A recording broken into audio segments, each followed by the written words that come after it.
When it comes to large and in-charge coupes, it's really hard to top the 1970 Cadillac Coupe Deville and the 1970 Lincoln Continental.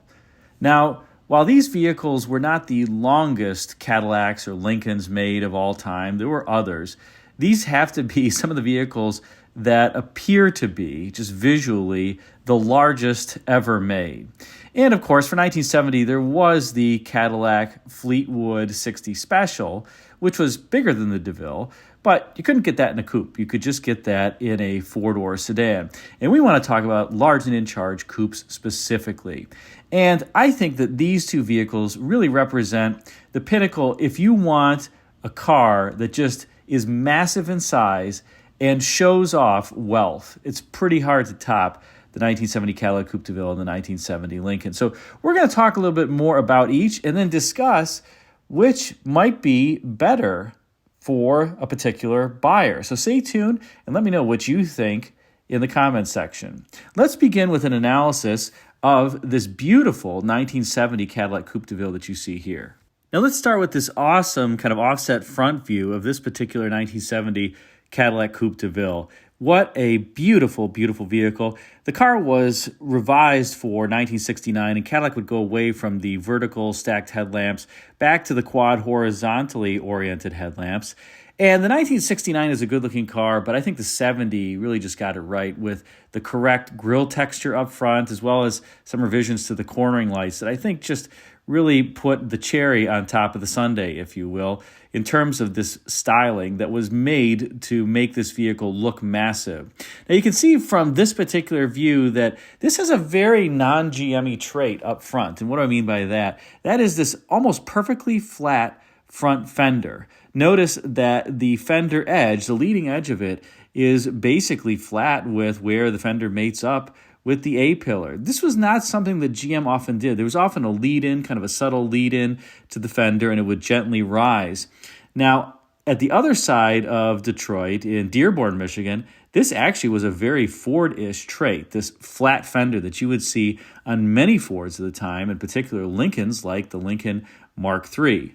And you would also see it on the 1970 Lincoln Continental Coupe that's in the inset. Notice again that flat front fender, a very typical trait for Ford on these vehicles of this era. But as we walk around the car, we're going to do a little bit of a compare and contrast in the styling because while both of these cars are absolutely immense luxocruisers for 1970, there are some distinct differences in the styling and the styling philosophy that I do want to point out before we get into some other elements of the vehicle. Now, in order to better compare and contrast the style between these vehicles, we're going to focus on the side view because I think this is where you're going to best see the difference in philosophy as well as execution between the styling on these two vehicles. Now, again, notice in this particular view, you can see a very flat front fender, very non-GM-y trait. And what do I mean by that? Take a look at the inset at this photo of a 66 Tornado, another car known for its large fenders, although very bladed and sharp fenders in the 66 Tornado's case. But you can see that there's this kind of gentle lead-in to the fender up front. It doesn't start high. It starts a little bit lower, then the top of the fender rises as it moves rearward on the vehicle.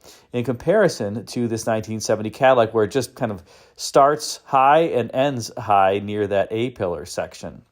And one of the reasons why GM didn't typically do this is sometimes when you have these perfectly flat fenders, it can make your eye think that the fender tip is actually rising. It's just an optical illusion.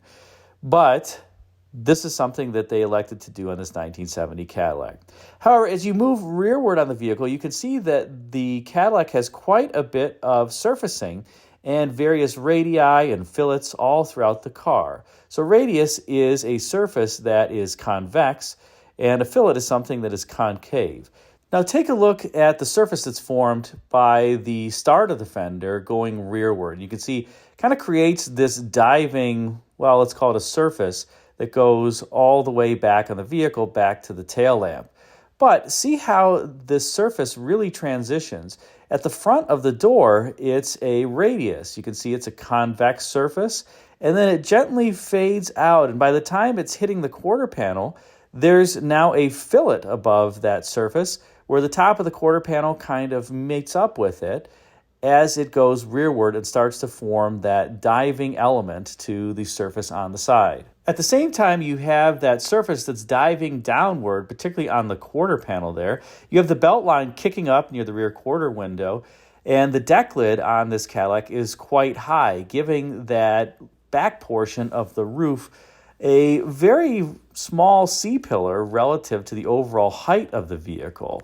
I should clarify here that I mean small in the vertical sense. It's not very tall. It is relatively wide, but notice the vertical height there of that C-pillar just isn't that big, and that's because the deck lid is so high. Now, of course, you have a very high top on the quarter panel, and that's disguising some surfacing on the deck lid that you don't see from this particular side view. You also have a relatively gentle radius at the bottom of the car there where the sheet metal tucks under the vehicle, and that allows for some light to have a different reflection than it does on the surface above it. You notice that that area appears a bit darker in this particular photo. So in summary, this vehicle has a lot of surfaces and transitions, fillets and radii, and it gives the overall side of the vehicle some dimension as well as visual interest that you can take a look at. Now let's take a look at the 1970 Continental coupes in the side view. And here we have it. Notice a very different and more architectural aesthetic here with the 1970 Lincoln Continental Coupe. And what do I mean by that? You sure don't see a lot of fillets and radii and surface transitions on the side of this 1970 Continental Coupe. In fact, it's actually pretty simplistic when you take a look at it. You have the flat fender top, as I mentioned before, that you saw in the Cadillac. But beneath that, you have this very sharp crease that you can see starts at the front bumper, then goes upward, rotates 90 degrees, starts going rearward on the car in a relatively straight line until it gets to the rear quarter glass, at which point it kicks up a little bit and then is relatively flat as it makes its way to the end of the car. And that creates a surface that's kind of canted inward above that side section of the body. And you can see it here where the light is reflecting, and that appears to be lighter on the top of the door, top of the fender, top of the quarter panel, because that portion of those particular pieces of sheet metal is above that crease line that I just mentioned. But beneath that crease line, the surfacing is really just flat. It's pretty gosh darn flat. There's not much else that's happening here. Take a look now at this front three-quarter view in full size, and you can really see what I mean. Notice that the surface beneath that crease line is basically flat, except for the wheel arches. And this really reflects the way that Ford executed a lot of its clay modeling in this time frame. And what do I mean by that? Well, Ford would often create a template that they would drag across the entire clay to make a surface. So imagine this car were made out of clay, you've made a template, and then you basically just push it all the way back on the car to remove clay and create a surface. You can visually see that certainly from the fender all the way back to the end of the door there. Now, you couldn't quite do that, let's say, on the rear quarter panel because you have that kick up in the crease line. But all the way back to the end of the door, you can almost imagine somebody like a clay modeler dragging a template across the clay that would create that flat surface, as well as the surface that forms the rocker area that tucks in on the body. Notice there's a sharp crease at the bottom of the car, and then the sheet metal tucks in. Again, you can imagine it was just a template that was dragged across the clay.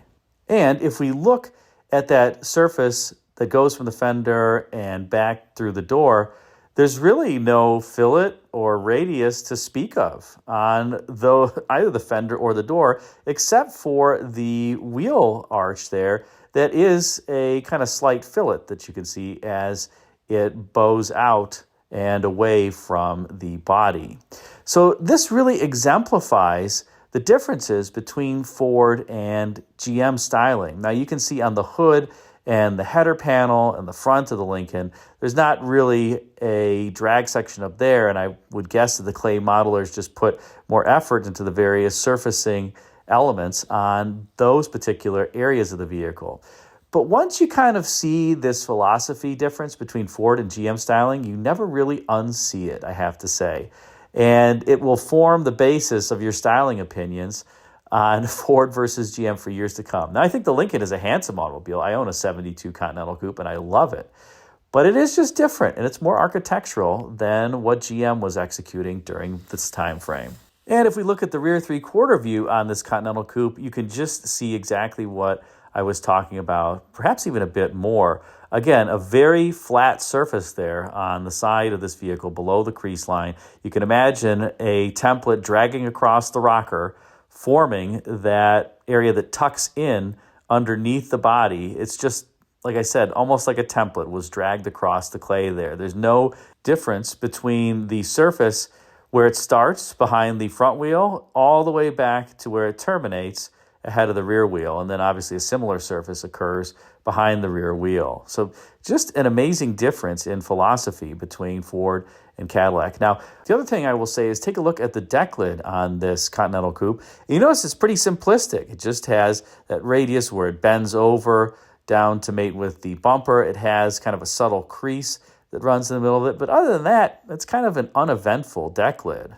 Now, take a look at the deck lid on this 1970 Cadillac DeVille, and it's a lot more complex. Not only do you have the crease that's running down the midsection of the deck lid, you've got a number of elements here, everything from this bulge. It almost looks like somebody was sitting in the trunk and pushed up to create that surface in the middle of the deck lid that you can see kind of goes and flows back down where the cut line is. And you have this valley between the quarter panel peak as well as the peak of the surface on the deck lid that's just handsome overall. And of course, you've got a radius there as it rotates down toward to mate up with the bumper, but clearly much more complicated styling and surfacing on this Cadillac than what you just saw on the 1970 Continental Coupe. Now, perhaps buyers did perceive the difference between the styling on the 1970 Coupe Deville and the 1970 Continental Coupe because Lincoln only sold 9,000 of their full-size coupes in 1970. Again, this is not counting the Mark III. That sold about 21,000. So much more sales for the Mark III than the big full-size Continental Coupe. And by the way, it was much bigger. It rode atop 126-inch wheelbase compared to the Mark III's 117.2-inch wheelbase. The Cadillac Coupe Deville rode atop an even larger 129.5-inch wheelbase, and Cadillac sold 76,000 of those Coupe Devilles. So just far outsold the Lincoln in terms of the overall full-size coupes. Now let's rotate to the interior because this is where I really think the Lincoln did win out versus the Cadillac. Cadillac by this point was really starting to cheapen their interiors, and I don't think that this dash in particular is especially rich looking. This dash was new for the 1969 model year. You can see that fake wood that does not look convincing. I love how they have the fake wood even on the headlamp switch there. And of course you have it on the steering wheel. That was a one-year-only 1970 steering wheel. But the overall dash just looks cheap, in particular because that section around the driver was always black, no matter the interior color, as well as the steering wheel, something that just was not befitting of a Cadillac. And you can even see the glove box door fitment on this particular variant is, well, let's just say subpar. Cadillac did give the buyer some relatively nice seats. I think it is a handsome-looking cloth that's in this particular vehicle. And they were high back seats at this time frame. Cadillac was trying to be a safety leader, and this was one of the reasons they introduced seating like this around the 1969 model year, obviously continued for 1970. It would continue on for a number of years after that, before I think some buyers really soured on it. You can imagine that ladies with ponytails didn't necessarily like this, as the headrest would rub up against them, and not really other cars weren't really doing this, at least other domestic cars weren't doing this, and it gave the backseat passengers a feeling of claustrophobia too. But I think the seating was okay. I will tell you that the bench seats in these cars are comfortable. You'll also notice the wiper control here on the door. I think that is one cool element of these 1970 Cadillacs. Now, as we transition to the interior of the 1970 Continental, I think that this is actually a better theme, a more convincing theme. I love the instrument panel hood, this kind of racetrack theme or half of a racetrack theme that you see here. I think the faux wood grain on the instrument panel is more convincing. You did get a full complement of gauges that you can see in the lower section down there. This instrument panel was fully padded, as well as the door panels. This car is a non-cruise control car. You can tell that by the 3-spoke steering wheel. If you got the cruise control, you had the buttons that were on the steering wheel and got a 2-spoke wheel during this time frame. And you did get a comfortable bench seat up front too with a supersized armrest. But overall, I really like the theme on the Continental better, and this would be a unique Lincoln theme. I can tell you from owning one of these that this dashboard, when you sit in the car, just looks immensely huge. I can't even convey what it's like to sit in the car, especially when you compare and contrast that with a modern vehicle, but it looks sweet. And as I mentioned, you did get nice seating in here too. This one has all leather. It's not really the high back seats. You do have headrests. But I do think the interior on the 70 Continental is better than the interior on the 70 Coupe Deville. And I think the materials do feel a bit more rich than they did on the Cadillac. And, heck, at least you got an interior colored steering wheel with the Lincoln and a rim blow steering wheel at that, although that wasn't necessarily an advantage. But I think the color-coded steering wheel was. Now let's move to the engine room, respectively, of these two vehicles, because this is where it starts to get to be a bit of a push in terms of what's better versus one of the vehicles versus the other. And here you can see this is Lincoln's 460 cubic inch premium fuel high compression 4 Venturi. That's what the V stands for. V8 that made 365 gross horsepower at this time. This was a Lincoln exclusive until partway through the 1972 model year when the 460 could be optioned in other Ford vehicles. But the 460 is just a smooth power plant, immense amounts of torque, backed by a C6 automatic transmission. The only thing I can ding the C6 for is that the shift points are discernible, and that's true of any of the Ford transmissions of the era. You really can feel them shift, whereas the turbohydromatic transmission from GM almost has imperceptible shifts. They're both 3 speeds, by the way. And you can see laying on its side there is the 2-piston York Tecumseh style air conditioning compressor. This actually was okay, I would say, in these vehicles, but the GM style A6 compressor had more capacity and was just more effective in this setup. In fact, Lincoln would go to the GM setup beginning in the 1972 model year. And here you can see the 1970 Cadillac 472 cubic inch premium fuel high compression V8 made 375 gross horsepower in the DeVille. If you got an Eldorado, 1970 was the first year you could get the 500 cubic inch 8.2 liter V8 that made 400 horsepower, gross horsepower under hood. But in the DeVilles, the best that you could do was this, which was the standard engine. And it was a great engine. It's not a high revving engine. It's not a racing engine, but super strong and just completely smooth. I would say even a bit smoother than the 460, if we're honest with ourselves, especially with the air conditioning compressor on, because the AC compressor, as you can see here, is mounted in the middle of the V, and that helped minimize the vibrations from it as opposed to it being mounted on the outside of one of those accessory brackets that would amplify the vibration. So Cadillac just did a great job with this engine in general. It came out in 1968. And it was quite refined by 1970. And the only downside of either the 460 or the 472 is really the fuel mileage. But nobody really cared during this time frame about that because gas was, relatively cheap. So which of these mastodons would I have picked if it were 1970? Well, I probably would go with this one if it were 1970, the Coupe Deville, although I would have kind of grumbled about the interior.